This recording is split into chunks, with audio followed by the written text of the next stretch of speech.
All right, let's get right into it. Today, we're going to talk about a practical toolkit for finding a little bit of calm in a world that feels pretty chaotic, right? We're looking at 5 modern principles that are really designed to help soothe the soul. So let me ask you this. Do you ever feel like you're just caught in this current, always being pushed to do more, be more, run faster? If you feel that pressure, trust me, you are not the only one.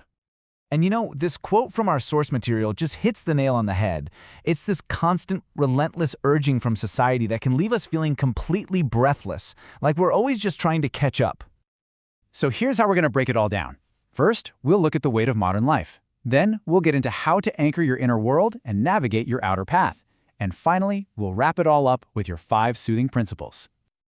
Okay, so let's just name the problem here. For so many of us, it feels like we're stuck in a race that literally has no finish line. We're just constantly driven by this need to keep up, and it never, ever seems to end. And here's the big idea, the huge mental shift we need to make. We've been treating life like it's a 100-meter dash, but it's not. It's a marathon, and that changes everything, doesn't it? It's not about speed, it's about strategy, endurance, and finding a pace you can actually stick with for the long haul. So, if life's a marathon, how do we run it? Well, you've got to start by anchoring your inner world. This part is all about building that solid, stable foundation inside yourself first. So our very first principle is all about the power of the present moment. I mean, think about it. We spend so much of our energy stressing about the future or replaying the past, and we totally forget that the only time we really have is right now. It's all about bringing your focus back to this moment, right here.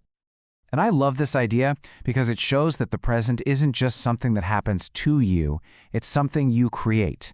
Every single choice you make today, big or small, is like a thread that you are actively weaving into the fabric of the future you want. You're building it right now. Now for our second principle, letting go.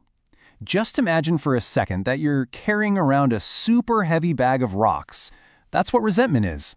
You don't drop that bag for the sake of the rocks, you drop it because you deserve to be free of that weight. It's about liberating yourself.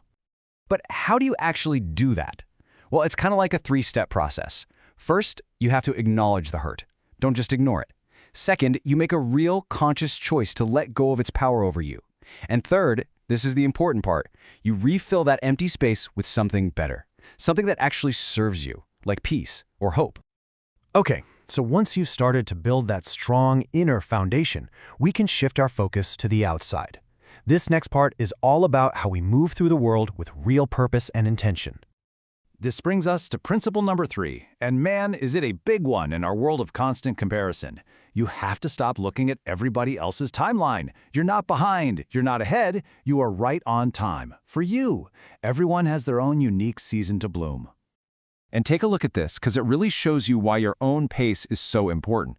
When you're just moving at blind speed, you have almost no clarity on where you're even going. But notice what happens when you slow down to a steady pace. Your clarity goes way, way up. A steady rhythm will always beat frantic speed. All right, our fourth principle starts with a really fundamental question, one that can change so much for us. Where do you think your value, your worth, actually comes from? Is it something you get from the outside or something you find on the inside? And this slide just lays it out so perfectly. On one hand, you have external validation, chasing likes, compliments, approval. It's an endless, exhausting race you can never win. But on the other hand, you have internal acceptance, recognizing your own worth. That is a source of stability nobody can ever take from you. And this whole idea is captured in this amazing quote. Real confidence isn't about hoping they think I'm great.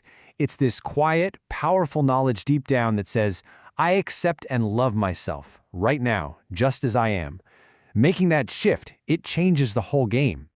And for our 5th and final principle, I want you to think about this beautiful idea. A dream isn't some magic event that just happens. It's like a tiny seed. It needs to be planted, it needs to be cared for, and it definitely does not sprout overnight. And that's not just okay, that's how it's supposed to work. And this is what that journey actually looks like. First, you sow the idea. Then, you water it consistently with small, daily actions. You have to persevere to withstand the tough times. And then finally, with all that patient nurturing, it will bloom. Wow, we've covered a lot of ground, haven't we? So let's bring it all home now.